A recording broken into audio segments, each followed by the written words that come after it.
को नहीं जानते थे कि मुसलमानों को जमा रखना, मुसलमानों को जमा रखना, उसके लिए सिर्फ इस्लाम की आवाज़ काफ़ी नहीं थी।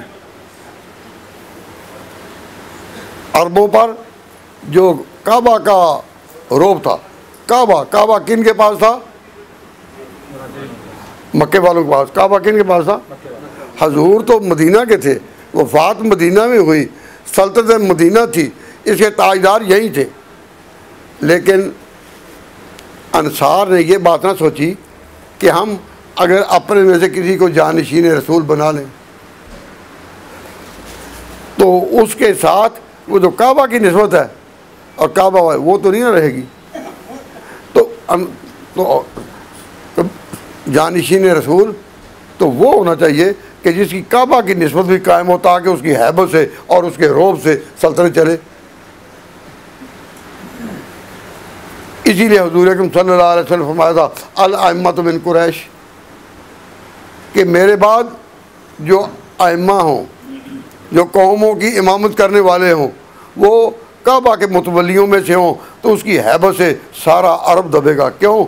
इसलिए कि पहले भी तारीख यही चली आ रही थी कि कुरैश की इज़्ज़त कितनी, लईलाफ़ कुरैश ईलाफ़िहिम रिहलत अश्शिताए वस्सैफ फलयअबुदू रब्ब हाज़िल बैत।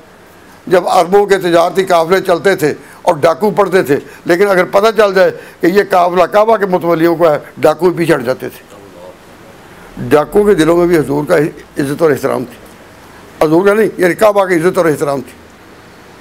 तो ये बड़ी शान थी। तो किसी ने तो मुहाजिरीन कहाँ थे वफ़ात के बाद?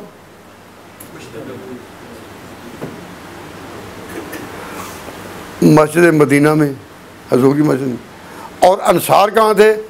एक अंसारी सरदार थे, बड़े बुजुर्ग, हज़रत साद इब्न उबादा रज़ी अल्लाह तआला अन्हु। उनके हाल में हवेली में एक बड़ा इज्तिमा हुआ जिसको कहते हैं सकीफ़ा बनी साइदा। वहाँ लोग जमा हुए और सारे के सारे यही कह रहे थे कि अब जानशीन चुना जाए। अगर अंसार में से चुना जाता तो मक्का वालों की जो हैबत थी और एक काबा की जो निस्बत थी वो नए जानशीन की शामिल होती ना। तो सहाबा में एक साहबी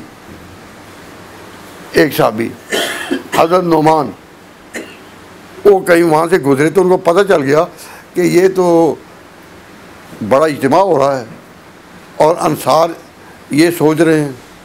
उन्होंने जाकर मक्का मुकरमा में, उन्होंने जाकर मस्जिद नबवी में इत्तला दी मुहाजिरीन को, और तुम यहीं बैठे हो, वहाँ तो जानशीन रसूल को चुना जा रहा है। अब जो मुदब्बिरीन थे साहबा में, 3 आदमी बड़े, हज़रत अबू बकर सिद्दीक, हज़रत अबू उबैदा बिन जर्राह और हज़रत उमर, ये तीनों वहाँ से उठे और वहाँ पहुँच गए। जाकर इन्होंने इज्तिमा में शिरकत की और वो लोग महसूस कर रहे थे, पहले से महसूस कर रहे थे कि हुजूर ने तो इमामत नमाज की इन्हीं को दी है, तो जिनको इमामत नमाज की दी थी जो वही आ गए। तो अबू बकर सिद्दीक ने खड़े होकर एक खुतबा दिया। वो खुतबा अजीब शान रखता है। हासिल उसका ये कि आपने कहा कि हुजूर खुद फरमा गए अल अइम्मतु मिन कुरैश,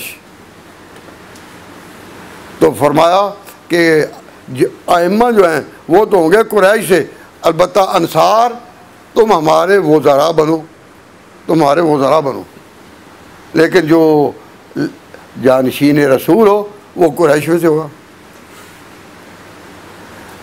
ये किसने कहा? अबू बकर सिद्दीक़ रज़ी अल्लाह अन्हु। और चूँकि बात सही थी, इरशाद नबूवत था, उनको भी याद आ गई कि हुजूर का ये इरशाद है। फिर नतीजा क्या हुआ कि सारे अंसार मान गए कि ये ठीक है, काबा के मुतवल्ली और कुरैश और काबा से निस्बत रखने वाले इनको आगे करो तो सारा अरब एक होगा। दुनिया के दूसरे ममालिक जो हैं वो भी मुसलमानों की सबों में आगे दाखिल होंगे अगर इनका रोब रहा। तो काबा वालों का चूँकि पहले से रोब था कि इनके काफिले उस नाजुक दौर में भी महफूज थे।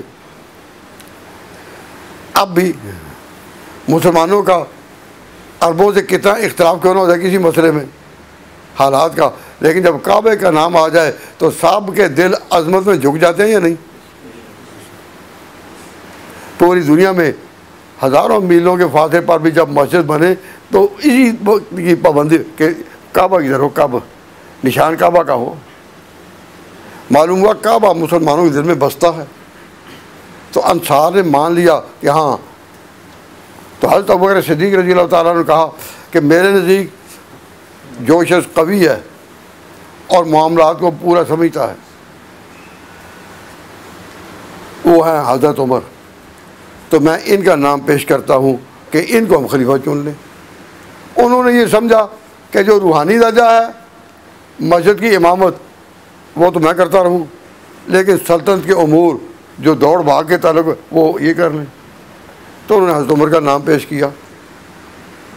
हज़रत उमर रज़ी अल्लाह ताला अन्हु ने हज़रत उमर रज़ी अल्लाह ताला अन्हु ने उठकर ऐसी तकरीर की,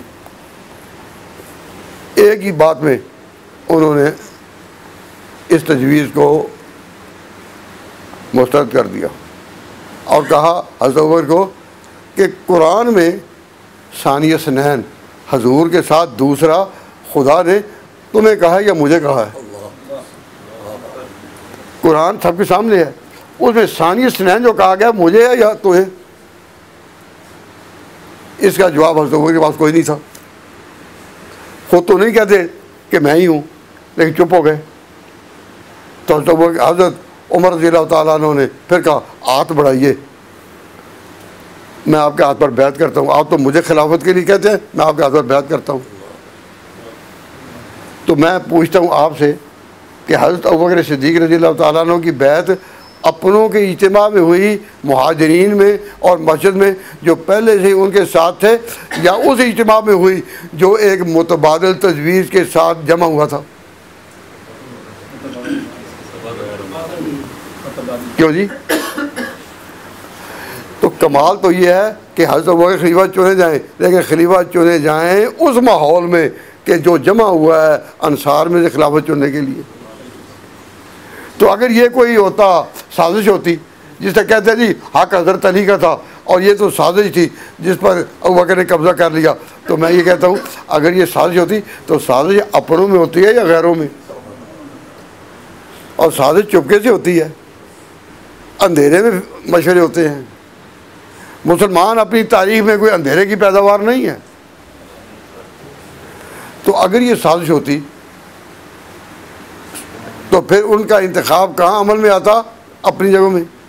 लेकिन नौजवानों, दोस्तों, अजीज़ों, बाज़ियों, तालिब इल्मों, इस बात को याद रखो कि अबू बकर सिद्दीक़ की खिलाफत अमल में आई उस इज्तिमा में जो अंसार में से खलीफा चुनने के लिए वहाँ जमा हुए थे। और मज़ा तब है कि जब इंसान की पजीराई उन हल्कों में हो जो मुखालिफिन के हैं, जो मुखालिफिन के हैं। तो अब उन लोगों ने जब बैत कर ली तो फिर हज़रत अबू बकर सिद्दीक़ आए अपनी मस्जिद में और वहाँ ख़बर दी कि वहाँ ये हालात थे और अबू बकर का खिलाफत के लिए इंतखाब हो गया। तो सारे मुहाजिरीन ने भी फिर बैत की। तो मुहाजिरीन की बैत अबू बकर सिद्दीक़ की अव्वल दर्जे की है या सानी दर्जे की? और अव्वल दर्जे की किन की?